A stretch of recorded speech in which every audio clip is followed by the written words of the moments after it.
sugiero que bueno, más preguntas y el que quiera responder por micrófono, por mensaje, es lo mismo. Si tienen una mayor participación estaría bueno. Y bueno, como les dije en el chat, si necesitan ayuda para el parcial, los voy a ayudar, así que bueno, cualquier cosa. Vamos a comenzar con una pregunta que leí del cuatrimestre anterior, que dice lo siguiente, dice, según Luis Alberto Romero, la gran inmigración no tuvo un papel destacado en contribuir a remodelar profundamente la sociedad y economía argentina entre fines del siglo XIX e inicios del siglo XX. ¿Qué opinan ustedes? ¿La gran inmigración tuvo un papel fundamental en lo social y en lo económico? Por lo que tengo entendido yo, sí tuvo una gran, ¿cómo se dice? Impacto, por así decirlo. Claro, sí, sería verdadero.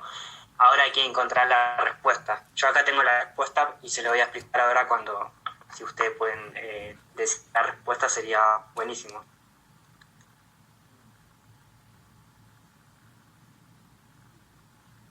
Digamos que los inmigrantes modificaron en términos sociales y términos económicos.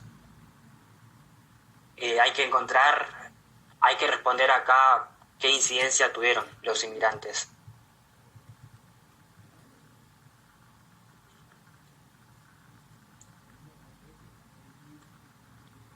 ¿Qué se le ocurre que puede llegar a tener? Claro, o sea, tuvo un papel fundamental la gran inmigración cuando vinieron a nuestro país en 1880. ¿Por qué es que vinieron? Pasó algo en nuestro país. ¿Qué necesitábamos? Mano de obra, ¿no? Necesitamos mano de obra porque nos habíamos expandido a nivel territorio. Pero entonces le voy a sumar un punto allá. Ahora lo voy a explicar. La gran inmigración tuvo, dice Romero, que fomentó el progreso económico. También remodelaron profundamente la sociedad argentina. Y podría decirse que la hicieron de nuevo, ¿no? La hicieron todo de cero. Los inmigrantes querían venir a nuestro país a trabajar ya que se escapaban de la crisis económica que había en Europa. Y en realidad sus intenciones eran hacerse ricos y volver a sus países de origen, cosa que no pasó porque los nacionalizaron. Así como decía Valen, les hacía cantar el himno nacional, estaban en los colegios del Estado y querían que los inmigrantes estuvieran en nuestro país, ¿no? Digamos, que sean un argentino más. Entonces los inmigrantes siempre buscaron el progreso tanto económico como social. Como dije recién, sus hijos eran educados en las escuelas, se les hacía cantar el himno. Aparte era una manera que aprendan el idioma, ¿no? El idioma nativo de nuestro país. Entonces los inmigrantes tienen gran participación en esta primera etapa de nuestro país. En otras palabras, fomentan el crecimiento económico y social de nuestro país allá por los años 80 hasta 1910 más o menos. Es un proceso de 30 años. Pero recuerden, ¿por qué es que vinieron a nuestro país? ¿Qué había pasado? ¿Qué había hecho Julio Argentino Roca? Expandió el territorio nacional. ¿Había hecho un pacto? No. ¿O esta es después? No. Hay una palabra clave que se llama conquista. ¿Qué había hecho Julio Argentino Roca?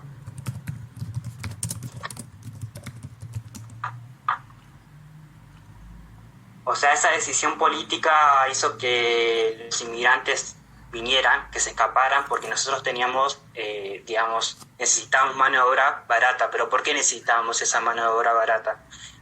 ¿Qué había pasado que nos expandimos como país? ¿Qué habíamos conquistado?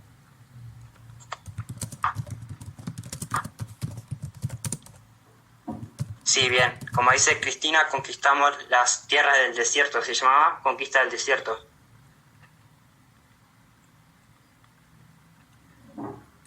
Aunque ahí le sumo un punto a ello.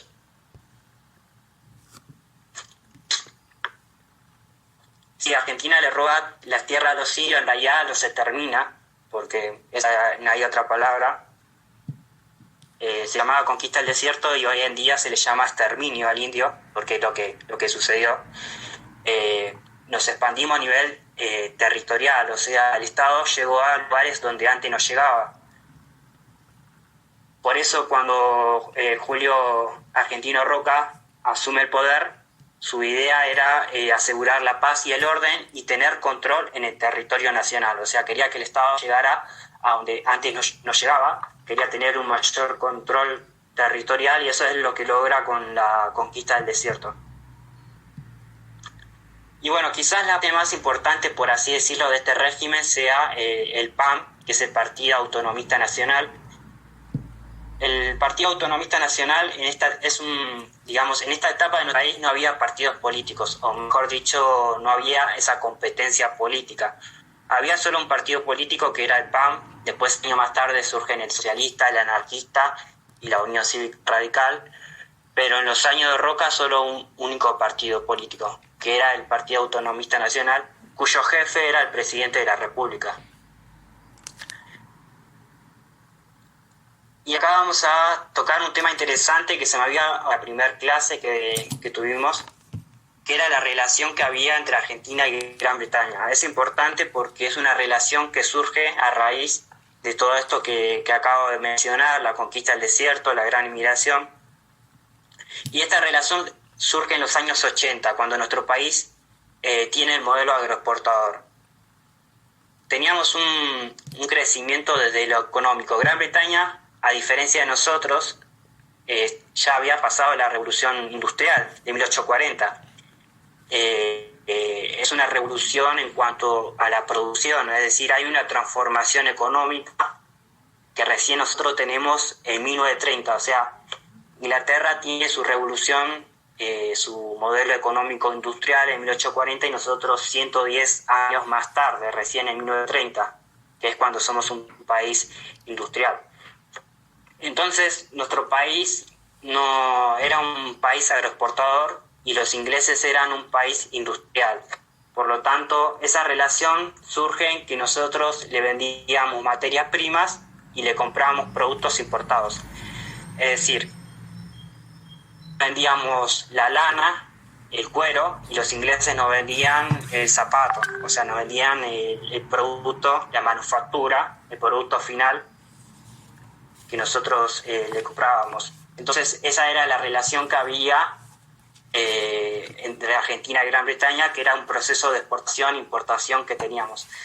Y aparte los ingleses, otra cosa,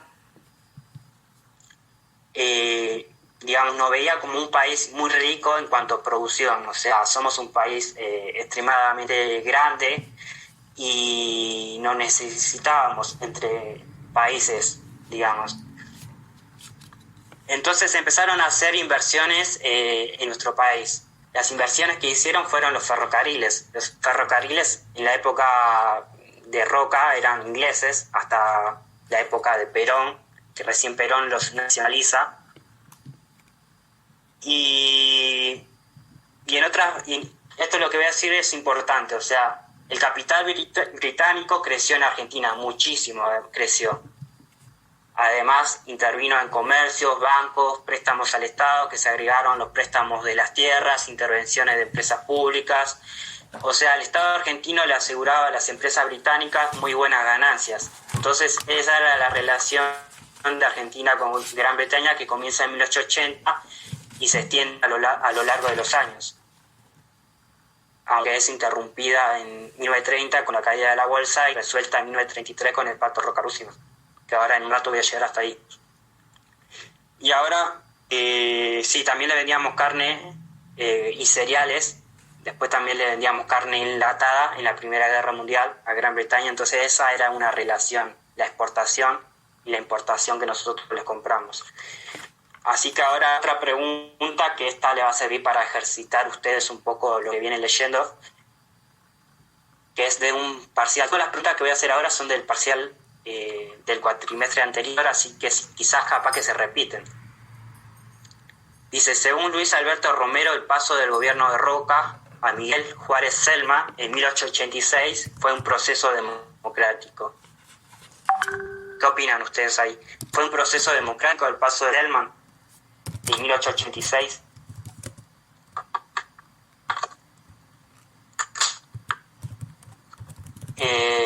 ¿Cuál es, por qué, digamos, es falsa esta afirmación de Romero?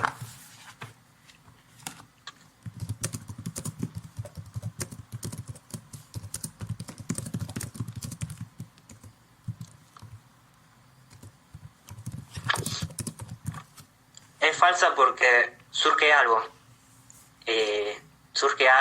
en 20 años aproximadamente más tarde, que hace que a partir de ese año en particular todos los gobiernos sean democráticos. O sea, hay algo importante que surge en 1912, que seguramente le debe sonar bastante. Sí, pero es un de qué había pasado. Bien, ahí valen otro punto más para ello.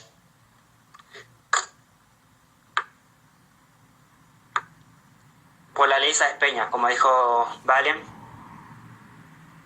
todo gobierno que después de la ley Sáenz Peña y es elegido por elecciones limpias es democrático, excepto cuando hay un golpe de Estado, ¿no? Pero siempre cuando hay elecciones limpias se considera que el presidente es democrático. En 1886 todavía no existía esta ley, por eso es falso. Los gobiernos de Roca, de Selman, son fraudulentos, porque, por ejemplo, creo que Roca era el concuñado de Selman, si no me equivoco, eran familiares, porque eran de clases privilegiadas. Acá otro tema, o sea, el voto lo manejaban las clases altas, las clases privilegiadas. Los presidentes eran todos de familiares directos, qué sé yo, el cuñado, por ejemplo, de Roca era Selman, y se repartían la presidencia y el poder político entre las clases privilegiadas. Recién con Irigoyen, en 1916, se elige el primer presidente democrático. ¿Qué quiere decir que sea el primer presidente democrático? La democracia es un concepto importante que es en el libro de herramientas, y la democracia es la oportunidad que nosotros tenemos de elegir. O sea, la libertad de expresión que hoy en día tenemos es lo que se logra con la ley Sáenz Peña. Hace que el voto sea universal, secreto y obligatorio. Pero en esa fecha era solamente para hombres mayores de 18 años. Recién con Eva Perón, en 1947, las mujeres tienen el derecho a votar, pero se dice que era universal para todos los ciudadanos, hombres mayores de 18 años. Claro, como dice Cristina, todo gobierno antes de la ley Sáenz Peña es antidemocrático, aunque también, por ejemplo, en un golpe de Estado también es antidemocrático, así que... pero todo lo que los presidentes que estuvieron antes de la ley Sáenz Peña se lo considera antidemocráticos y fraudulentos. Régimen oligárquico a uno democrático, y después entonces se pasa de un régimen democrático a un régimen autoritario. O sea, traten de diferenciar cuando se pasa de un régimen a otro, porque de acá en adelante vamos a ver un montón de cambios de regímenes, también distintos regímenes políticos como el democrático, el no democrático, democrático, autoritario, arbitrario, o sea, hay montones.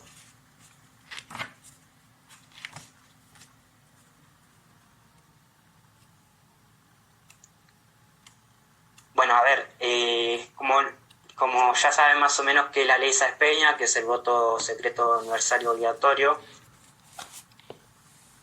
y empezamos en 1916, que había dicho que gracias a la ley Sáenz Peña se elige el primer presidente democrático de nuestro país, y la UCR va a comandar el país durante 14 años, desde 1916 hasta 1930, y va a haber dos presidentes en estos 14 años, que es Hipólito Yrigoyen y Marcelo de Alvear. Ahora otra pregunta que saqué del cuatrimestre anterior, que dice: la reforma universitaria de 1918 fue un movimiento que cedió el territorio de Córdoba. O sea, según Romero, la reforma universitaria fue un movimiento que fue mucho más allá que el territorio de Córdoba. O sea, Córdoba fue donde surgió esta reforma universitaria. Sería verdadero, digamos. O sea, este movimiento surgió en Córdoba y se quedó en Córdoba nada más.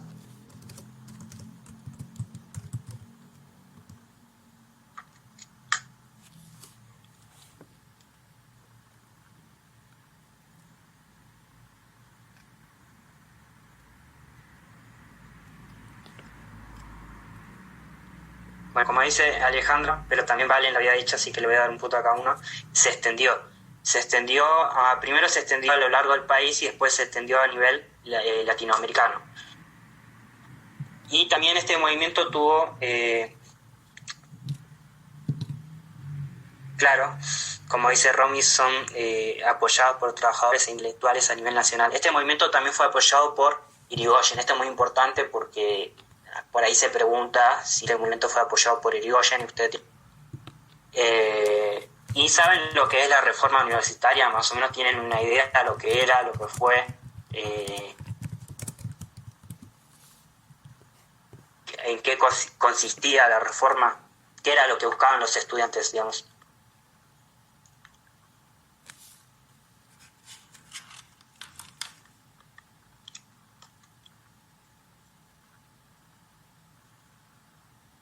Sí, querían, como dice Doménica, mayor participación estudiantil.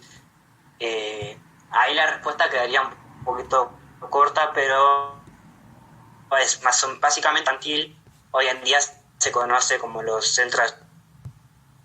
Querían que las cátedras tengan un carácter científico a las universidades. Por ejemplo, los científicos antes no tenían tanto apoyo económico del Estado, entonces querían que la universidad tenga un mayor carácter científico y que haya democracia en las universidades. O sea, en esas épocas se votaban al rectorado, por ejemplo, de la UBA, y querían que los votos y que sea todo democrático, digamos, que los estudiantes tengan el poder de elegir el rumbo de la universidad.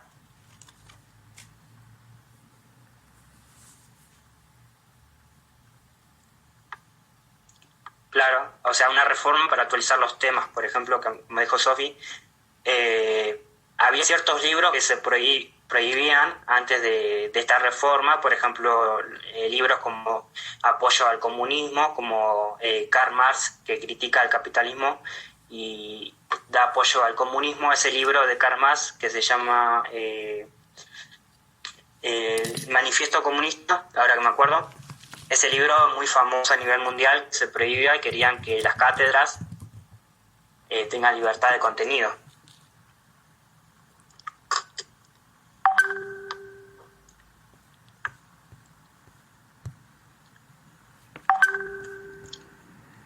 Claro, es un cogobierno, digamos. Querían que los estudiantes tengan una mayor participación. Eso es básicamente lo que se buscaba.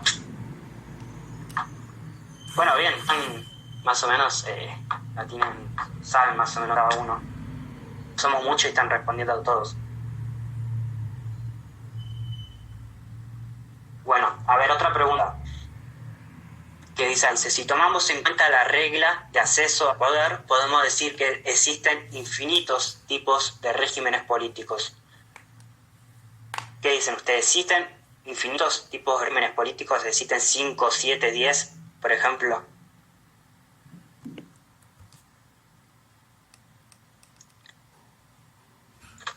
Bueno, es verdad, si no, es muy exagerada un poco la pregunta porque es obvio que no existen infinitos, pero así estaba escrito. ¿Pueden identificar los únicos regímenes políticos que existen? Solamente ahí Valen dijo 3, pero tranquila porque se suele confundir igual. Y también Daniel Lai también se suele confundir acá. Yo les leo lo que dice la respuesta a esta pregunta que está acá en el parcial, que después se la voy a pasar. que dice que no, que solamente existe el democrático y el no democrático, solamente dos. Pero yo le voy a explicar ahora por qué. Porque el semidemocrático es una característica que le pertenece, que está dentro del régimen democrático y no democrático. O sea, es una característica más. Por ejemplo, cuando decimos que un presidente es no democrático, ya está. Por ejemplo, el de Uriburu de 1930 es un no democrático, pero se dice también que es un régimen autoritario. Define a Uriburu es no democrático. Solamente, digamos, el autoritario solamente es un agregado nada más, pero solamente existen dos tipos de regímenes políticos. O sea, el semidemocrático se inventó, mejor dicho, proviene de llamar a un gobierno, de no llamarlo ni democrático ni democrático, digamos, la mitad entre los dos, pero no es que exista un gobierno semidemocrático, o sea, es una u otra.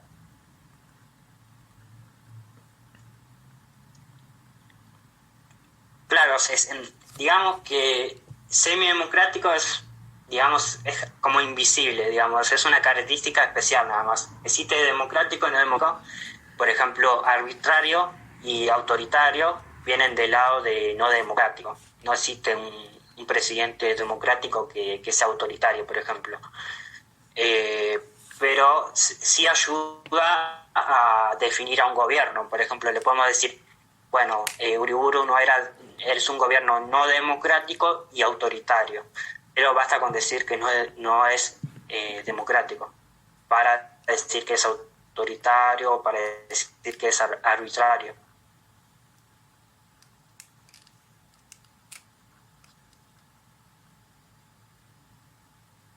Esto está en el libro de herramientas.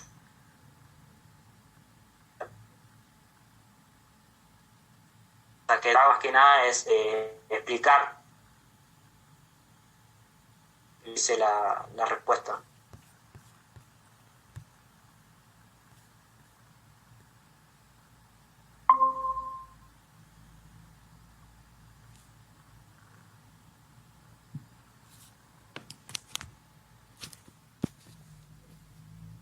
De Irigoyen, y por eso se dice que Irigoyen al principio de su gobierno apoyó a los estudiantes y a los obreros, pero con la Semana Trágica y con la Patagonia Rebelde se vio manchado, digamos, su presidencia con sangre, porque fueron muertos varios obreros.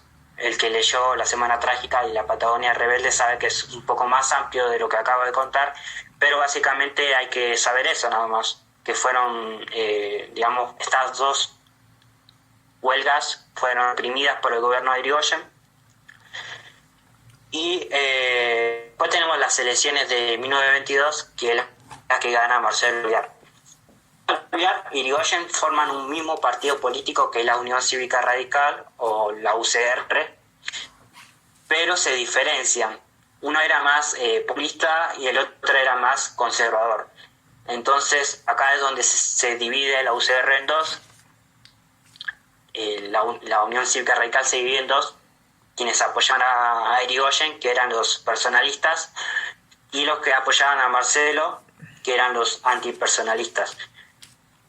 Y el gobierno de Alvear se va a considerar por inversiones estadounidenses.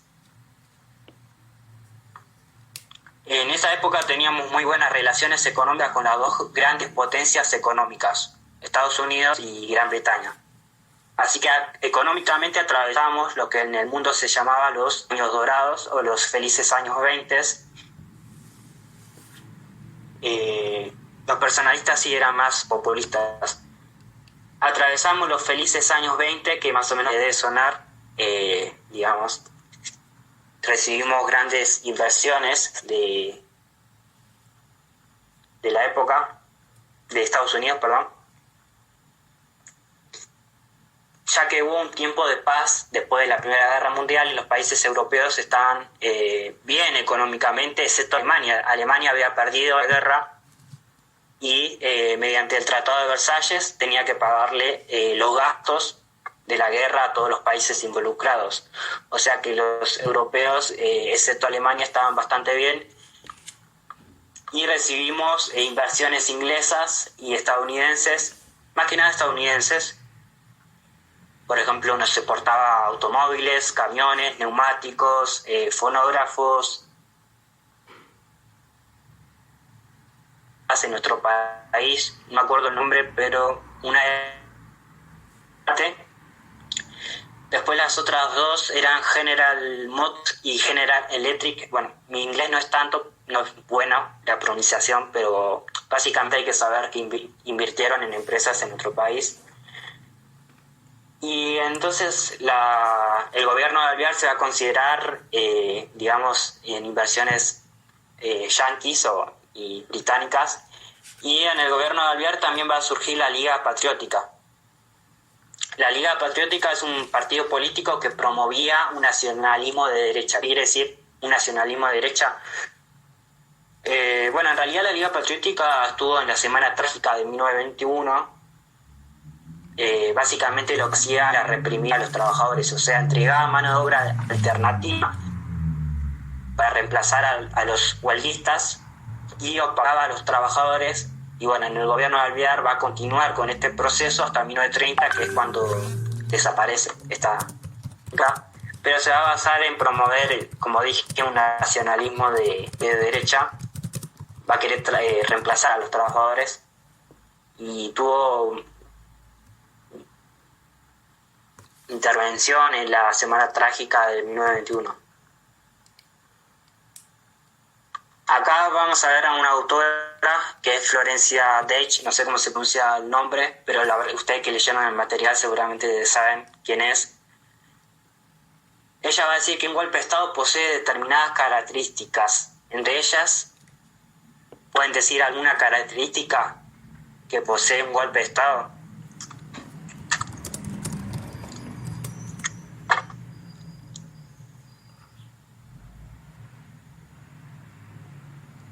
Un régimen, ¿qué más?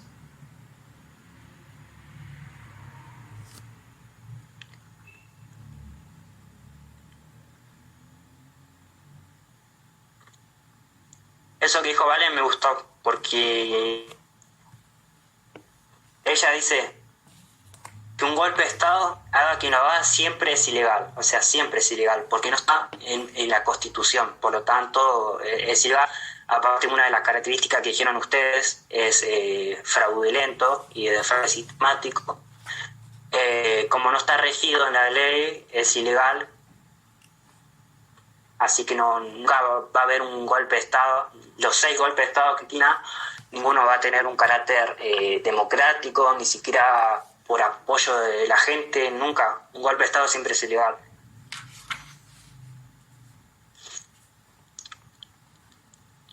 Si sacan al presidente, lo sacan a la fuerza. Es como que saquen a Alberto, los militares, y ingresen al poder.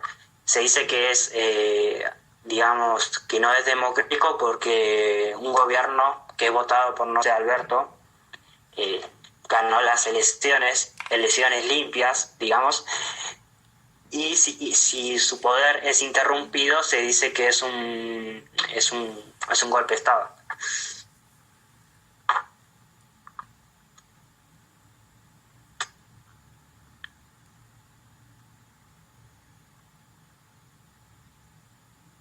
Bueno, esto del golpe de Estado es importante entenderlo porque, por ejemplo, ahora vamos a arrancar cuando cae derrocado Irigoyen en 1930 y asume el general Uriburu. Ahí hay un cambio de régimen, como habíamos dicho, de uno democrático a uno autoritario.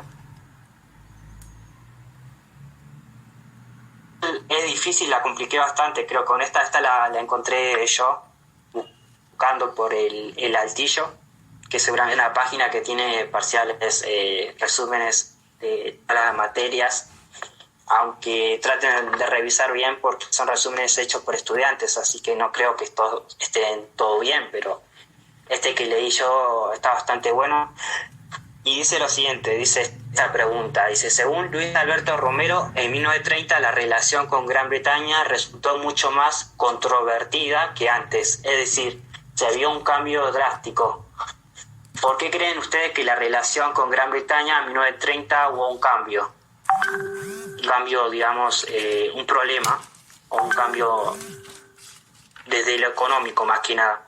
¿Por qué creen que la relación... Es lo que dice Alejandra, pero es un poco... no es que Argentina dejó de venderle. Fue una decisión inglesa, digamos, de los ingleses. ¿Pero por qué? ¿Qué había pasado?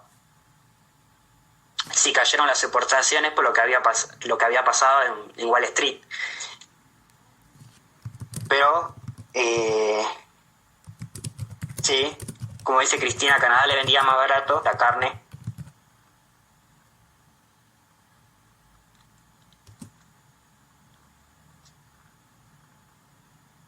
Roca Russiman.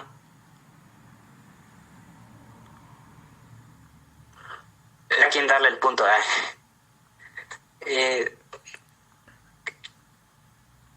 Bueno, igual yo voy a ayudar a todos en el parcial, no tengo problema. Lo de querer hacer una competencia para que conteste todo, para que ustedes tengan una mayor participación nada más. Bueno, le doy una pista. Cae la bolsa en Wall Street y repercute a nivel mundial. ¿Qué significa? Que estos los países cierran sus comercios mundiales. O sea, ya no compran porque no hay plata. Entonces, nosotros le vendíamos la carne a Inglaterra. Y Gran Bretaña decidió reducir gastos. Si Gran Bretaña decide reducir gastos, nosotros no le podemos vender. Por lo tanto, o sea, ¿qué quiere decir que empezó a reducir gastos? Que le empezó a comprar a países mucho más baratos, como decía, no me acuerdo quién, pero había dicho Canadá. Sí, a Canadá, a Australia, barata. Entonces, Gran Bretaña nos reemplazó, por así decirlo. Después, como decía Daniel, esto se arregla con el Pacto Russiman en 1933. Dice que benefició a Argentina. ¿Ustedes qué dicen? O sea, ¿es verdadero o falso? Esta palabra que dice, Romero dice que benefició a Argentina el Pacto Roca-Russiman.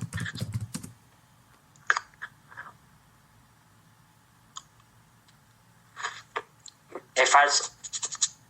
¿Por qué creen que el Pacto Roca-Russiman no benefició a nuestro país?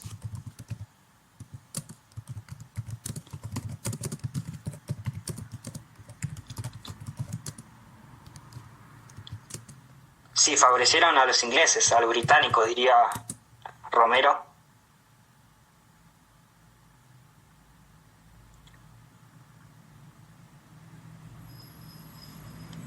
Claro, como ese Daniel dice, dimos todo a cambio de industria, a cambio de industria, digamos. O sea, serían otras palabras, pero va para ese lugar.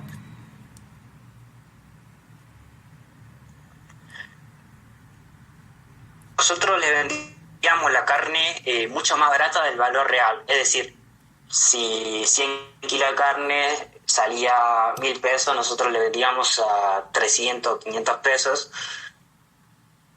manteniendo esa relación con Gran Bretaña. O sea, los militares, no nosotros, los militares. Querían seguir teniendo buenas relaciones con la potencia económica de la época. Y Julio Argentino Roca, hijo, viaja a Londres con el ministro de Economía Russiman, y el pacto lo que quiere decir es que nosotros le vendíamos mucho más barato, pero que ellos nos compraban una cuota mensual a nosotros. O sea, ya no le compraba a Australia, a Canadá, sino que nos compraba a nosotros, pero Gran Bretaña nos pedía a cambio que los ferrocarriles querían la ganancia que habían dejado los ferrocarriles, y querían que, por ejemplo, el transporte pase a manos de empresarios ingleses. Nos perjudicaba. Así que no, si le llega a preguntar algo parecido a esto, usted tiene que poner que fue una victoria o en otras palabras favoreció a los británicos. Esto pasó en el gobierno de Agustín Pero Justo en 1933.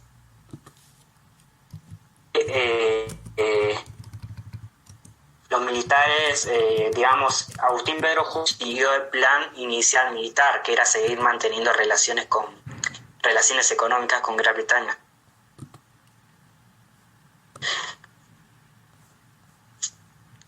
Sí, ahora lo paso, el del altillo que bueno, hay bastantes resúmenes, pero yo lo que hago es leerlos y tratar de que no...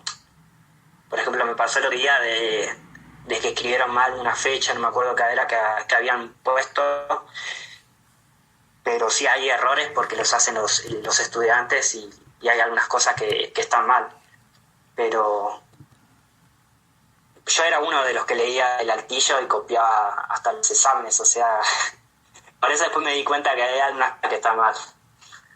No hagan como yo.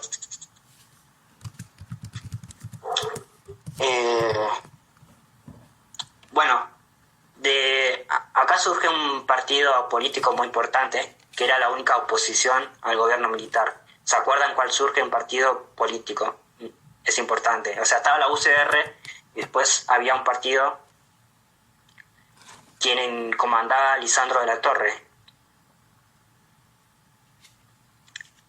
Esa no es una pregunta, pero si se la acuerda mejor. Sí, Partido Socialista Demócrata,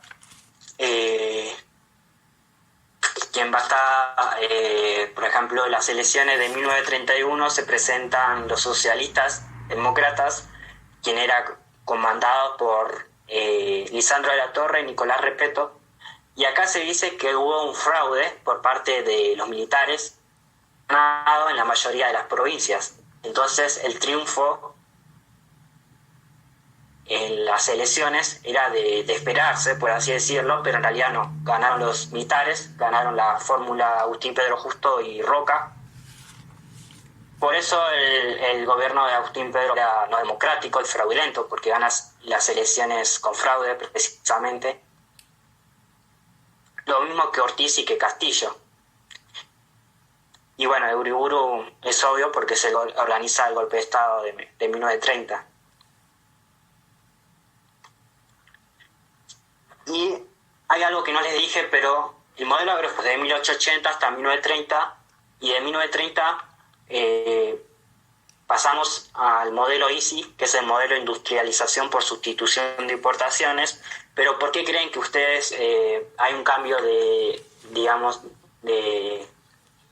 hay un cambio, ese cambio que se produce, ¿no?, económico? ¿Por qué pasamos a ser un país industrial? Más allá de que es un crecimiento favorable ser un país industrial. Acuérdense que los ingleses y la mayoría de los países europeos habían crecido ya evolución de 1840. Exactamente como dice Rocío, se cerraron las importaciones. En 1929, cuando cae la bolsa de Wall Street, el comercio mundial, como le había mencionado un poquito más atrás, se cierra. Y cuando el comercio mundial se cierra, a nosotros caen las exportaciones, porque nosotros éramos un país que le vendía a los europeos. Por lo tanto, si no podemos, las exportaciones caen, y aparte tampoco podemos comprar. O sea, nuestras importaciones también van a caer. Hacer las necesidades, no sé, como comprar una zapatilla, no había en nuestro país. Entonces pasamos a hacer obligatoriamente por la industrial. Nosotros mismos las cosas que compramos. La manufactura, las fábricas textiles, empezaron a fabricarse distintas fábricas en Buenos Aires, y se pasa de la gente que trabajaba en los campos, quienes antes veían en un negocio trabajar en los campos, ahora pasan a la ciudad. Empiezan a formarse centros urbanos en nuestro Buenos Aires, donde empiezan a crearse las villas de emergencia. Por ejemplo, todo lo que hoy en día conocen como Villa 31 es gracias a, digamos, entre comillas, ¿no?, a este cambio. Pero ¿por qué se empezaron a crear villas? Porque hubo mucha cantidad en todo el país que vinieron a trabajar a Capital, digamos, donde estaban las grandes fábricas, y empezaron a vivir en los asentamientos, empezaron a crear asentamientos pobres, digamos, ¿no? De las fábricas, del lugar de trabajo. Entonces, desde acá las personas empiezan a, digamos, a vivir un momento de explotación, ¿no? Porque, o sea, los capitalistas, quienes eran dueños de las máquinas, por ejemplo, los capitales son las fábricas, le pagaban solamente una mínima cantidad, y es por eso que los trabajadores ya no aguantan más.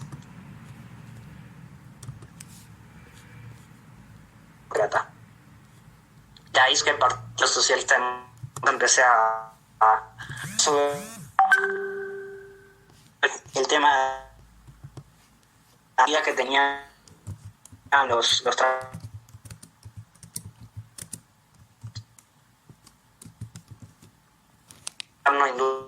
industrial, a crear políticas desarrollistas con Frondizi, pero lo vamos a ver recién en el segundo parcial. O sea, pasamos a ser un país en desarrollo, siendo un país en desarrollo, si no seríamos un país primer mundo.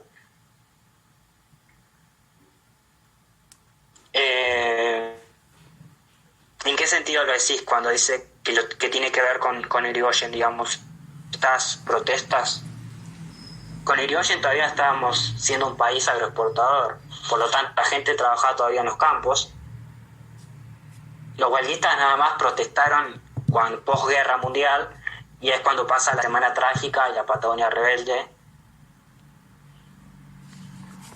Pero esto de que los obreros se hacen un partido político es recién en 1931, 1930 más o menos.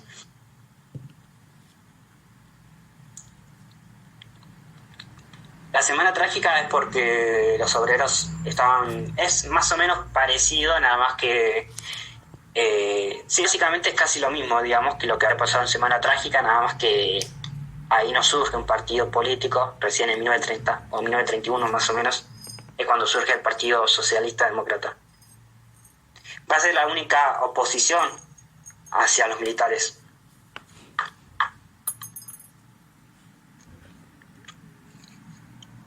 Acá hay una pregunta también que yo había hecho, si me siguen en Instagram, yo había hecho una pregunta que le habían contestado bastantes chicos, y era de Ortiz. Era si la pregunta que había hecho Luis Alberto Romero es si Ortiz deja el poder porque los militares, digamos, de cierta manera lo obligan a dejar el poder. Para ustedes, a Ortiz, ¿los militares lo obligan a dejar el poder o los deja por situación, digamos, por otra situación? Porque básicamente lo de Ortiz es eso, nada más. Cómo deja el poder, cómo deja la presidencia. Situación que deja es un problema, digamos, no es político ni económico.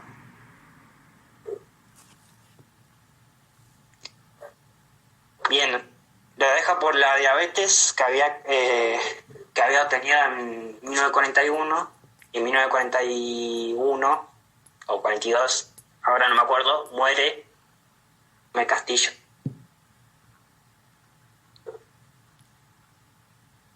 O sea, contrae diabetes y después al año siguiente muere, y ahí es donde asume Ramón Castillo, perdón. Ya a esta altura tengo la cabeza quemada. Bueno, vamos a hablar de la presidencia de Perón, vamos a hablar más que nada, hacer preguntas para que no se nos haga tan... dar las preguntas y capaz que la van a saber contestar. Castillo asume en 1942 y cae derrocado en 1943 por por Ramírez, Pedro Ramírez.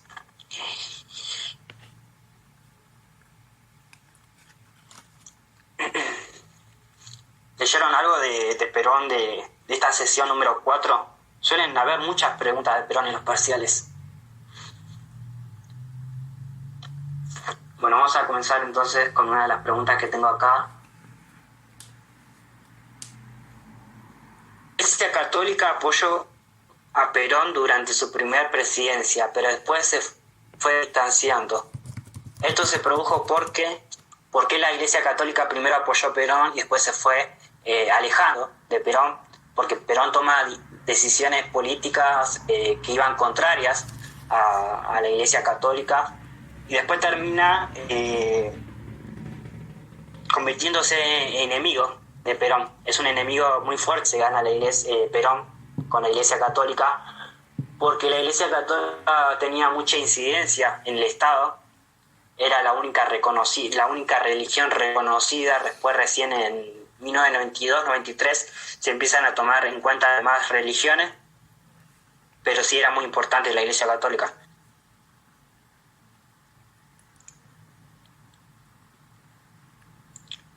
Claro, ahí como dice Nazarena, el segundo mandato, Perón tuvo, por ejemplo, lo de los prostíbulos, el divorcio en contra, como dice ella. Digamos, sí dejó de enseñar en la escuela, pero ¿por qué? ¿Qué dejó de enseñar en la escuela? La enseñanza religiosa, diría.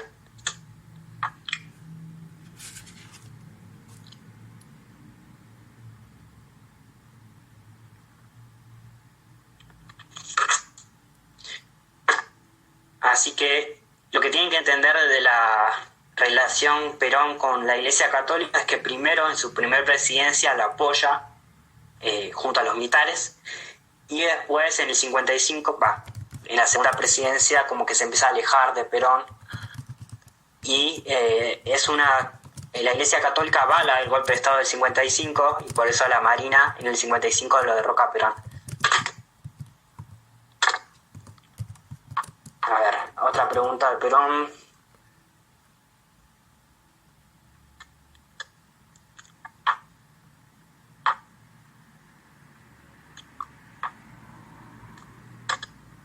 El plan Marshall, sí, es verdad, lo había tocado.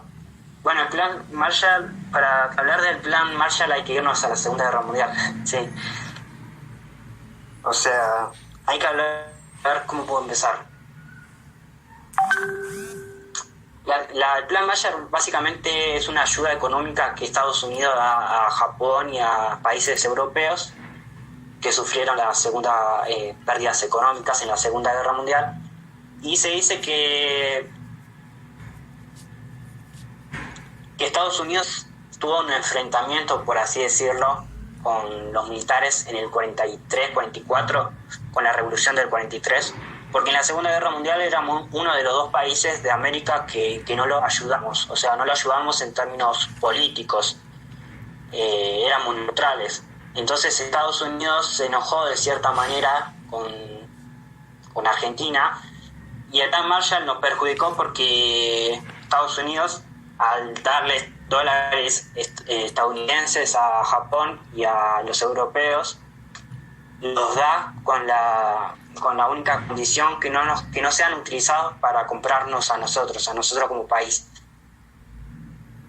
Porque estaba enojado básicamente por eso. Después lo pueden leer aparte y van a ver que es un poco más desarrollado, pero yo lo cuento básicamente que se entienda, que se enoja con nosotros y nos prohíbe básicamente que caigan nuestras exportaciones. En 1944 Ramírez le declara la guerra a Alemania, ya cuando la guerra estaba terminando, por ejemplo Hitler supuestamente suicidarse, y por declararle guerra a Alemania, por el miedo que tenía a la reacción de Estados Unidos, Ramírez es desplazado y asume Farrell, quien era el otro coronel militar, el que había organizado el golpe de Estado del 43. Sí, claro, lo de la Guerra Fría tiene una relación, pero no lo voy a tocar porque no nos perjudica, digamos, a nosotros, pero sí es lo de la Guerra Fría. O sea, es un poco más desarrollado lo del plan Marshall, pero básicamente es eso, nos perjudicó económicamente porque los países europeos, el único país que no le hizo caso a las restricciones que había hecho Estados Unidos fue Gran Bretaña. ¿Pero por qué? Porque nosotros teníamos una relación, o sea, los ingleses tenían inversiones acá en nuestro país, entonces no les convenía dejarnos de comprar. Por ejemplo, tenían los ferrocarriles que recién son nacionalizados con Perón en 1948, creo que en 49, pero en su momento tenía inversiones, digamos, capitales británicos en nuestro país, así que Inglaterra no le hizo caso a Estados Unidos y siguió teniendo buena relación con nuestro país. Hasta el 55 del primer parcial.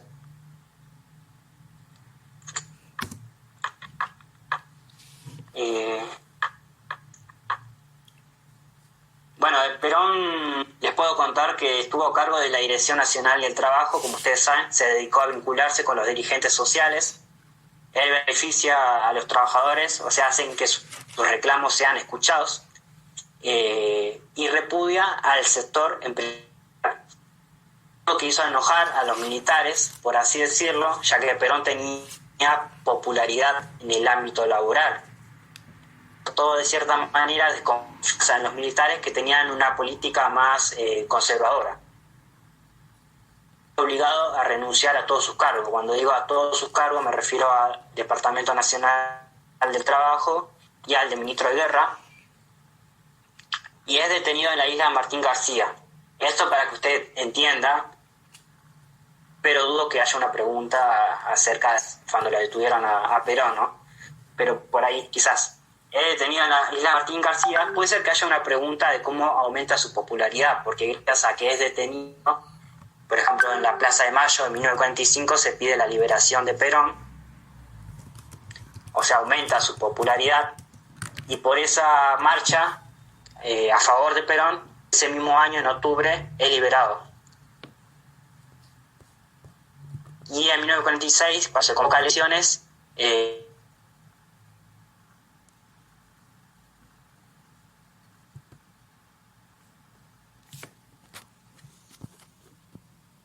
los dos planes quinquenales que hace Perón,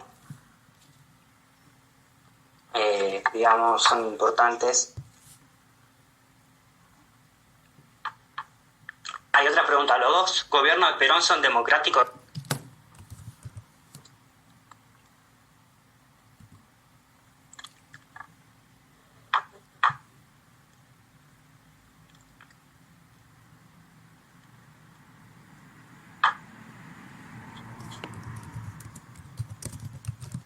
Bueno, sí, son democráticos porque gana las elecciones a través de la presidencia, a través de elecciones. Más allá que después pueden decirle que es un gobierno semidemocrático, pero como les dije, o sea, el semidemocrático es solamente una característica dentro de los dos regímenes políticos. Se dice que es semidemocrático porque, digamos, Perón en su segunda presidencia empieza a peronizar las instituciones. No sé si leyeron algo, que Perón empieza a peronizar instituciones. Más o menos sabe sobre las instituciones, o sea, ¿qué es esto es en su segunda presidencia.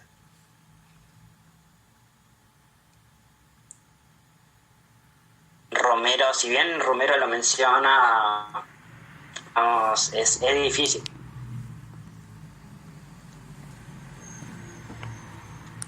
Eva Perón tenía una fundación, tenía la Fundación Eva Perón, y también tenía como un, digamos, era algo así como peronismo para mujeres, algo así como un sindicato, algo tenía.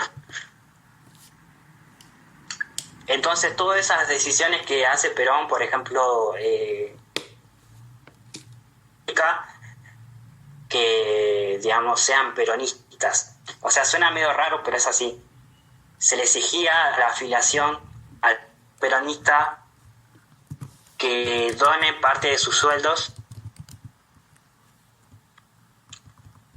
La administración pública tenía que donar parte de su sueldo a la Fundación Eva Perón, a la afiliación al partido. O sea, todos los que trabajen en el sector público tenían que estar afiliados al partido peronista y tenían que exhibir el escudo del partido peronista. Por eso se dice que Perón empezó a peronizar las instituciones.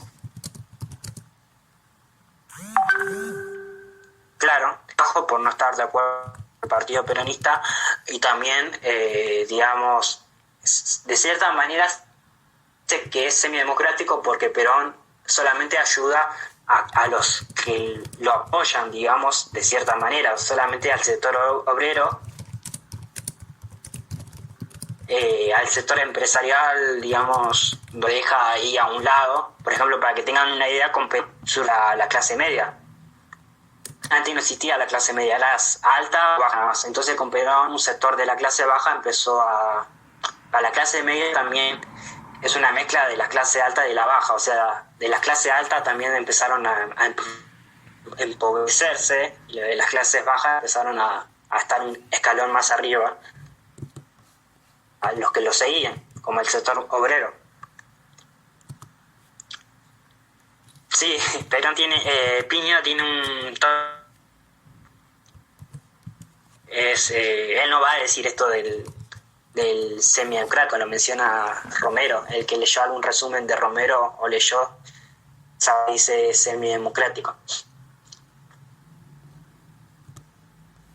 Son democráticos, nada más que después, durante la presidencia, se le da un carácter semidemocrático.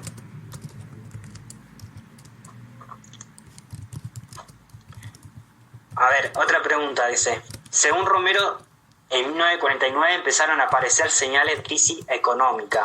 ¿Por qué en 1949 hay una crisis económica, digamos? Esta también es difícil.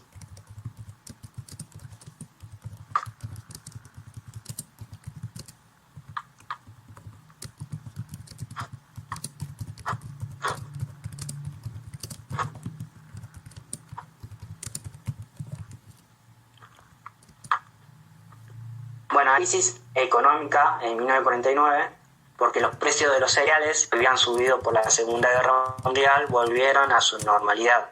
Por ende, el Estado recibió ingresos y Argentina se quedó sin reservas para la compra de combustibles en el exterior. O sea, en 1949 es un año para el gobierno de Perón. Básicamente eso nada más. Y ahora sí, el primer plan quinquenal. ¿Alguien lo leyó? ¿Alguien sabe qué significa, digamos, qué ideas toma Perón?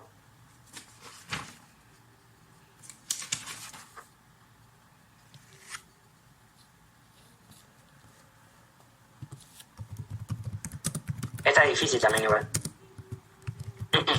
Porque Perón toma dos planes quinquenales. El primer plan quinquenal, bueno, una de las, digamos, decisiones fue crear el IAPI. Lo que hace Perón en el primer plan quinquenal es importante, digamos, porque es una de las decisiones políticas que él toma. O sea, Perón toma ideas del estado de bienestar. ¿Qué es el estado de bienestar? Es un concepto de libro de herramientas.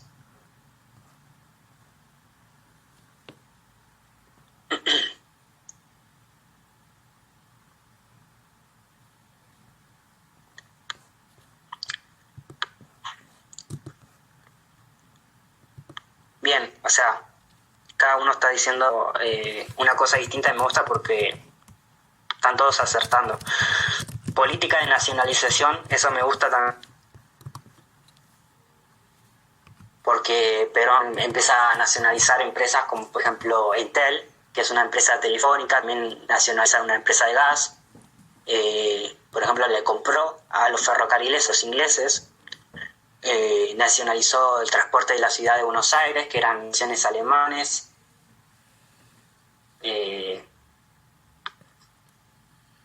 Fomenta la industria, pero te faltó, fomenta la industria local. ¿Por qué Perón fomenta la industria local y la defiende de empresas extranjeras? Porque quería defender el pleno empleo, quería defender a los sindicatos, al movimiento obrero, lo hacía.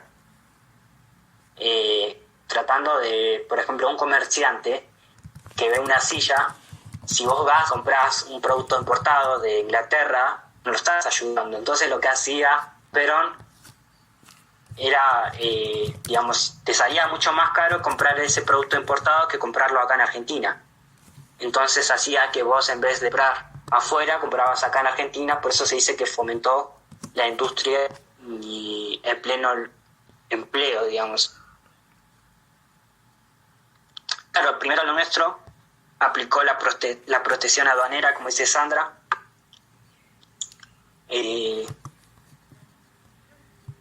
Bueno, también tenés, congeló alquileres, por ejemplo, todo para detener la inflación y la deuda externa que fue saldada en 1952. Como dice Sandra, la competencia extranjera. Se primerizaba, digamos, lo que era la industria local. Sí, está buena de Perón. Hay bastantes cosas buenas de Perón y hay otras que no, pero bueno, eso ya es más político, digamos.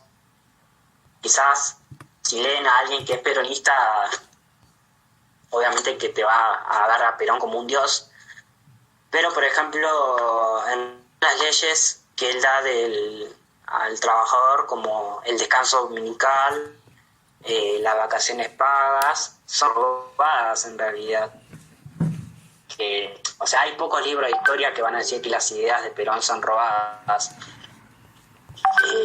y menos en una técnica, pero en realidad son ideas robadas. Por ejemplo, el descanso dominical lo había propuesto Uriburu en 1931, y las vacaciones pagas era de Irigoyen, por ejemplo, para que tengan una idea. Lo que hace Perón básicamente es otorgar derechos a esas, que esos beneficios sean derechos. Perón, y eso sí hay que recalcar, que él hace hecho estos beneficios y hace que sea tanto para las mujeres y para los hombres.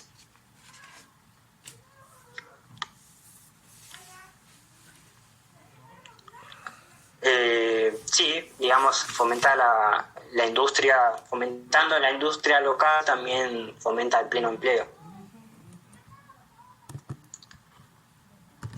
Entonces el primer plan quinquenal se basó en la nacionalización, en la protección aduanera, digamos, en nacionalizar fábricas, empresas como Entel, como había dicho recién. Y hay una diferencia con el segundo plan quinquenal, que, bueno, no sé si tomarlo como preguntas, pero si hay algunos que lo saben, cuál es la diferencia que hay entre el primer plan quinquenal y el segundo, en su segunda presidencia.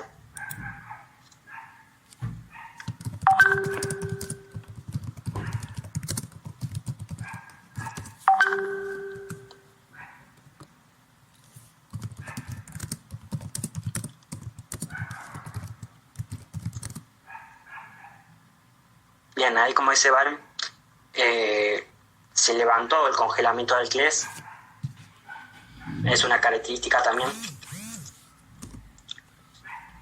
Aumentó la exportación otra más.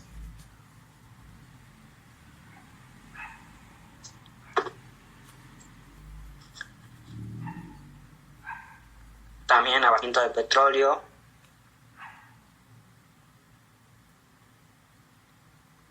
Se estableció una veda también que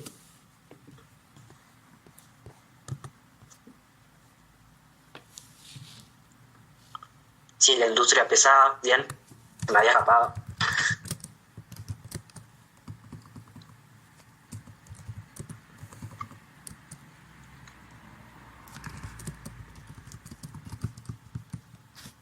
Tan larga y cada uno, ya así vamos terminando. Hacemos una pregunta más que está acá en el parcial anterior, que dice que con la muerte de Eva Perón en 1952, porque Eva Perón muere en ese año, el gobierno de Perón empezó a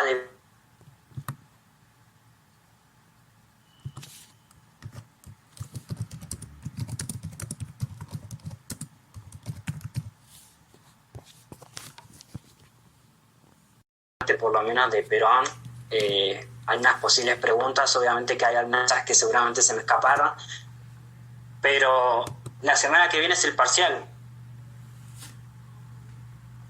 Yo no te...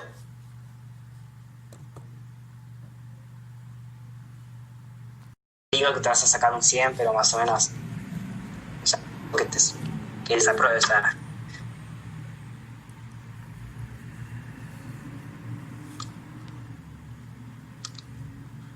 Sí, capaz que podemos hacer, no sé si todos conocen la aplicación Discord.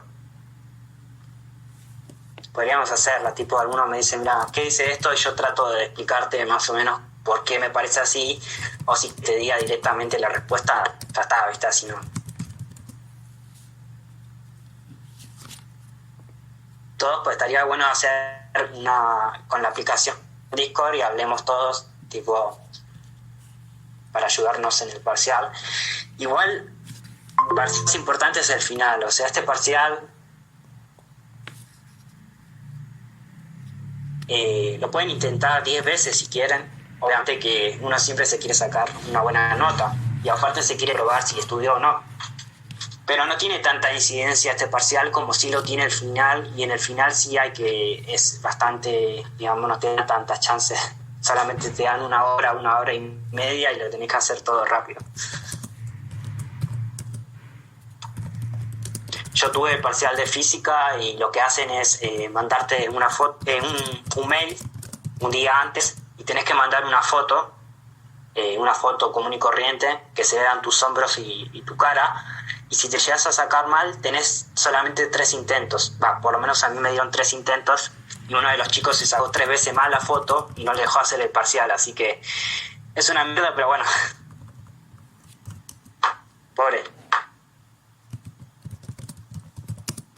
Sí, y el parcial te dan solamente, bueno, a mí me dieron 2 horas porque pienso que por ahí física te dan un poco más tiempo, y quizás creo que Sociedad de Estado también. Lo que tiene Sociedad de Estado es que básicamente si te dan 2 horas o 3 horas uno puede buscar en el libro, ¿no?, la respuesta. Así que no sé si la van a hacer tan fácil. Lean bien, yo después le voy a dar unos consejos, que lean bien la pregunta antes de contestar, porque incluso me he equivocado en un parcial de Sociedad de Estado, apresurándome por contestar, y la verdad que después, digamos, es mal, digamos, lo que contestás.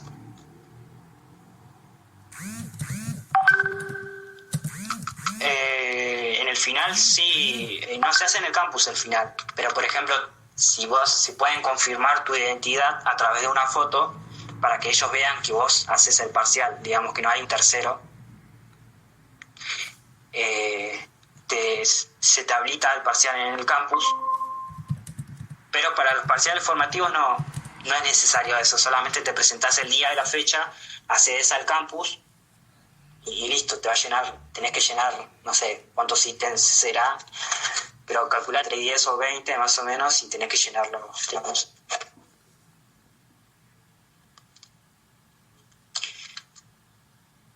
Sí, obvio. Tendríamos que arrancar con el derrocamiento de Perón, con el ascenso al poder de Leonardi. Este segundo parcial es el más divertido para mí, yo siempre digo lo mismo, porque entretenido. Vamos a ver 4 golpes de Estado. Son bastante entretenidos los contenidos que vamos a ver, y se lo van a aprender más rápido y más fácil. Aparte son contenidos muy, por ejemplo, todos saben lo que pasó en 1976, por ejemplo, con el golpe militar. Así que son contenidos que se van a familiarizar más o menos. Así que bueno, suerte para el viernes, y cualquier consulta que me quieran hacer con lo que acabo de decir, igual voy a subir, si Daniel capaz que grabó la clase, si no, no sé, voy a ver si me grabo yo aparte y hago una grabación para los demás chicos. La clase pasada no la había grabado y tuve que grabarme yo mismo, pero bueno, cualquier cosa me preguntan, me mandan mensaje o lo hacemos ahí en el grupo.